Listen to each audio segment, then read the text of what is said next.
solitary, roughly 40-year-old ash tree.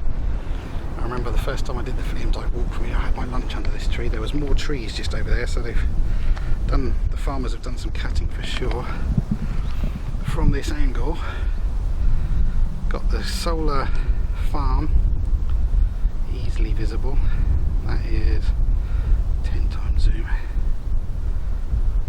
You go past that when you're on the A11, you can see it close up. Let's go for a bit more. 22 times zoom.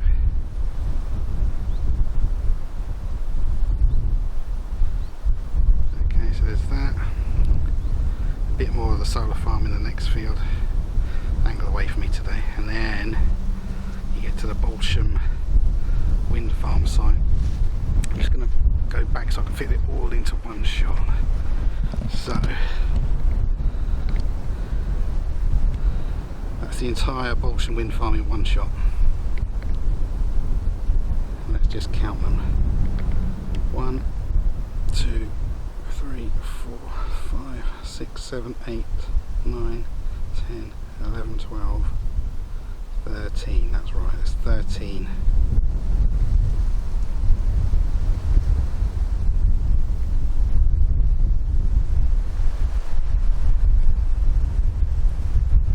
So that's the wind farm. Spin around again, you can see more of the church now I'm higher up.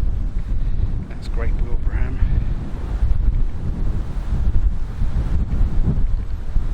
That's the gate you go through when you've just got the start of Fulbourn Nature Reserve.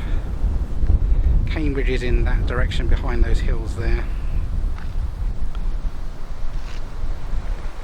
And actually, yeah, they've definitely done some clearing work. You can see a lot more. Yeah, they've cleared, I reckon they've cleared this, there's a new fence was going up a few years ago when I did this, all this fence is new, and I guess they've cut a lot of the hedgerow that was on that side of the Fleam Dyke. Anyway, just to show you, if I zoom in beyond that tree there, that hill up there, just over that hill, just a few more minutes walk, is the A11 road.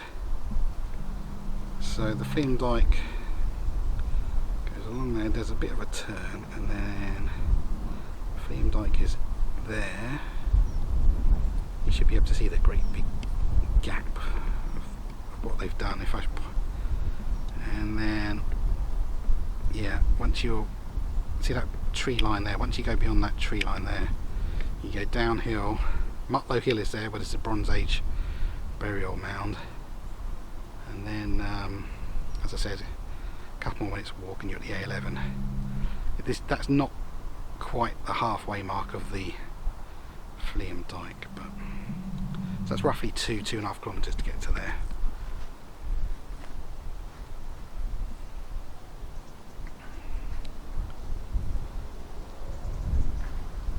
And I've picked a really nice day for actually. Like I said, it's supposed to be about 22-23 degrees today, so not cold, not hot, just nice and, what I'd say, just right. It's warm and very nice. So Fleam Dyke, as you walk along it, you've just got enough room to walk, one person to walk. You couldn't even walk side by side with somebody. And you've got vegetation on both sides which just grows wild, gets to about your shoulder height, and then in the winter, of course, when it gets cold, everything collapses and dies and the cycle starts again. And there's this organisation called the Friends of Fleam Dyke that have volunteers that come along here, and they cut a lot of you get a lot of hawthorn bushes that grow wild here, and as you can see there's one being chopped down there. They chop them down and they have bonfires to get rid of all the waste, and they clear it so that you can actually see the dyke. If they didn't do that, it used to be a lot more wild years ago, so they've done a lot of work.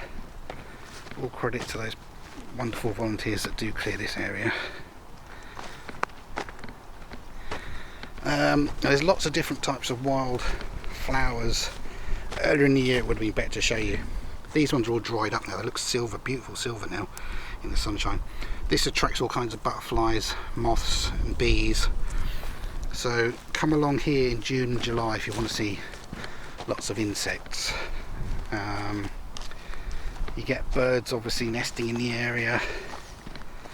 Not a lot, because as you can see you've literally got a 20 metre section of wild land, and then it's immediately you're into fields which are, as everybody knows these days, they're wildlife free zones. Not only do the farmers kill all the rabbits and deer and anything that would go across them, hares, there's also all the insecticides they spray. There's a lot less insects around for wildlife, so although you will see some wildlife along Fleam Dyke, it's not, you know, it's not like going to the zoo or something, or the Amazon. It's but anyway, I love it. I'm going to stop talking and just do a bit of filming.